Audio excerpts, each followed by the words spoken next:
ఉమ్మడి నల్లగొండ జిల్లాలో అన్నదాతలు దగా పడుతున్నారు. ఆరుగాలం శ్రమించి సాగు చేసిన పంటను విక్రయించే సమయంలో నిలువు దోపిడీకి గురవుతున్నారు. ఐకేపీ సెంటర్స్లో తూకం మోసాలు ఓవైపు, రైస్ మిల్లర్ల మాయాజాలం మరోవైపు. ఇంత జరుగుతున్నా కొనుగోళ్లు సక్రమంగా జరుగుతున్నాయని అధికారులు చెప్తున్న మాటలు నిజమేనా? రైతులకు ఇబ్బందులు కలిగిస్తే మిల్లులు సీజ్ చేస్తామనే నేతల హెచ్చరికలు పనిచేస్తున్నాయా? అటు మిల్లర్లు, ఇటు అధికారుల మధ్య సెంటర్ ఇన్ఛార్జీలు నలిగిపోతున్నారా? అసలు నల్గొండ జిల్లాలో ధాన్యం కొనుగోలు వెనుక జరుగుతోందేంటి? రైస్ మిల్లులకు కేరాఫ్ ఉమ్మడి నల్లగొండ జిల్లా. ఆసియా ఖండంలోనే అత్యధిక రైస్ మిల్లులు ఈ జిల్లాలో ఉన్నాయి. వేలాది రైస్ మిల్లులు ఉన్నందుకు రైతులు సంతోషపడాలో లేక ఆ మిల్లుల మాటున జరుగుతోన్న దోపిడీకి బాధపడాలో తెలియదు. ప్రతిసారి ధాన్యం కొనుగోళ్ల సమయంలో రైతులను ముప్పతిప్పలు పెడుతున్నారు. అందిన కాడికి దోచుకు తింటున్నారు.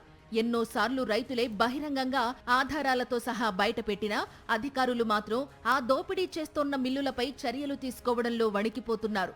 ఓవైపు ఐకేపీ సెంటర్లలో అదనపు తూకం వేస్తూ మోసానికి పాల్పడుతుంటే మరోవైపు తాలు పేరుతో మరింత ముంచుతున్నారు మిల్లర్లు. బస్తాకి 2 కిలోల వరకు అధిక తూకం వేయడం అంటే క్వింటాల్కు ధాన్యానికి దాదాపు 5 కిలోల వరకు అధికంగా కాంటా వేస్తున్నారు. అంటే 100 క్వింటాళ్ల ధాన్యం రైతు అమ్మితే 95 క్వింటాళ్ల ధాన్యానికే డబ్బులు వస్తాయన్నమాట. ఐకేపీ సెంటర్లలో జరుగుతున్న మోసాలు చాలవన్నట్లు మిల్లుల వద్దకు వెళ్లిన తరువాత మరోసారి తరుగు పేరుతో కోతలు పెడుతున్నారు. లేదంటే గ్రేడ్ 2 రకానికి చెందినవి అంటూ తక్కువ ధరకు కొనుగోలు చేస్తున్నారు. ఆరుగాలం కష్టపడి సాగు చేసిన పంటను రకరకాల పేర్లతో దోపిడీ చేయడంపై అన్నదాతలు మండిపడుతున్నారు. ఐకేపీ సెంటర్ల ఇన్ఛార్జీలను రైతులు నిలదీస్తున్నారు. అన్నదాతల ఆగ్రహానికి గురవుతున్న ఐకేపీ సెంటర్ల ఇన్ఛార్జీలు ఏం సమాధానం చెప్పాలో తెలియక సతమతమవుతున్నారు. మిల్లర్లను ప్రశ్నిస్తే స్పందించకపోవడం, అధికారులకు పరిస్థితి వివరించినా ఎలాంటి లాభం లేకపోవడంతో ఒత్తిడి భరించలేక చివరికి ఏకంగా ఆత్మహత్యలకు పాల్పడుతున్నారు. బచ్చన్నగూడెం ధాన్యం కొనుగోలు కేంద్రం ఇన్ఛార్జ్ సైదులు తన చావుతోనైనా కొనుగోళ్లు సక్రమంగా జరగాలని అనడాన్ని బట్టి అక్కడ క్షేత్రస్థాయిలో ఏం జరుగుతుందో అర్థం చేసుకోవచ్చు.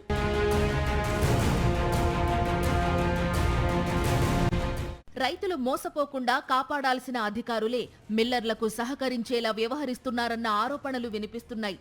ఏకంగా మిల్లర్లకు సహకరించేలా కొత్త నిబంధనలు తెరపైకి తీసుకొచ్చారట. అధిక తూకం వెయ్యాలని ఉన్నతాధికారులే ఆదేశాలు ఇచ్చారని క్షేత్రస్థాయిలో విధులు నిర్వహిస్తోన్న ఏఈఓలే చెప్తున్నారు. మరోవైపు రైతులను మోసం చేస్తోన్నా కూడా ప్రభుత్వం స్పందించకపోవడం సిగ్గుచేటని నేతలు విమర్శిస్తున్నారు. 40 రోజులు కాబోస్తా ఉంది ధాన్యం కొనుగోలు ఐకేపీ సెంటర్లను ప్రారంభించి, కానీ ఇప్పటి వరకు కూడా 20% కూడా కొనుగోలు చేయని పరిస్థితి. ఈ రోజు గాలివానలు వస్తున్నాయి, వర్షాలు వస్తున్నాయి. మరి రేపు మొత్తం కూడా ఏదైతే ఐకేపీ సెంటర్లు ఉన్న ధాన్యం మొత్తం కూడా రైతులు నష్టపోయే ప్రమాదం ఉంది. క్వింటాల్కి 10 కిలోలు కట్ చేస్తున్నటువంటి సందర్భాన్ని గుర్తు చేస్తున్నా. రైతు సోదరులు చాలా నలిగిపోతా ఉన్నారు, రగిలిపోతా ఉన్నారు, బాధతో ఉన్నారు.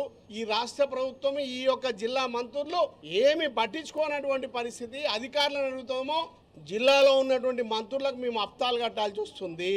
మిల్లర్లను అడుగుతానేమో జిల్లా మంత్రులకు మేము లంచాలు ఇచ్చినాం, మరి ఎక్కడి నుంచి తీయాలి అని మిల్లర్లు అంటున్నారు. ధాన్యం కొనుగోళ్ల విషయంలో మోసాలకు పాల్పడితే మిల్లులు సీజ్ చేస్తామని అనేక సార్లు మంత్రులు హెచ్చరించినా లాభం లేకుండా పోతోంది. రైతులు ఆందోళనలు చేస్తున్నా ఇప్పటి వరకు ఏ ఒక్క మిల్లులపై అధికారులు చర్యలు తీసుకున్నది లేదు. అసలు మిల్లుల వైపే కన్నెత్తి చూడటం లేదు. మరోవైపు సెంటర్లలో అధిక తూకం వేయాలని ఉన్నతాధికారులపై వస్తోన్న ఆరోపణలు తప్పని కలెక్టర్ ఖండించారు.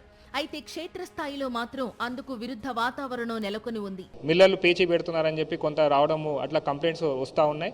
సో అవన్నీ కూడా ఎప్పటికప్పుడు కూడా కేస్ టు కేస్ బేసిస్ మీద మనకు మిల్లర్స్ని ఎప్పటికప్పుడు కూడా వారితో మాట్లాడుతూ దానికి సంబంధించినటువంటి ధాన్యాన్ని ఎప్పటికప్పుడు కూడా అన్లోడ్ చేయడానికి అన్ని రకాలైన చర్యలు తీసుకోవడం జరుగుతుంది. దీన్ని పర్యవేక్షించడానికి కూడా మిల్లర్ని కూడా ఇప్పటికే 2-3 దఫాలుగా నేను అండ్ ఏసీ గారు స్వయంగా మీటింగ్ పెట్టి వారికి కూడా హెచ్చరించడం జరిగింది. ఏది ఏమైనా ధాన్యం కొనుగోళ్ల విషయంలో మిల్లర్లను నియంత్రించకపోవడం, రైతులు మోసానికి గురికాకుండా అడ్డుకోలేకపోవడం బాధాకరం. ఇకనైనా ప్రభుత్వం దగాపడుతున్న అన్నదాతలను కాపాడాల్సిన అవసరం ఉంది.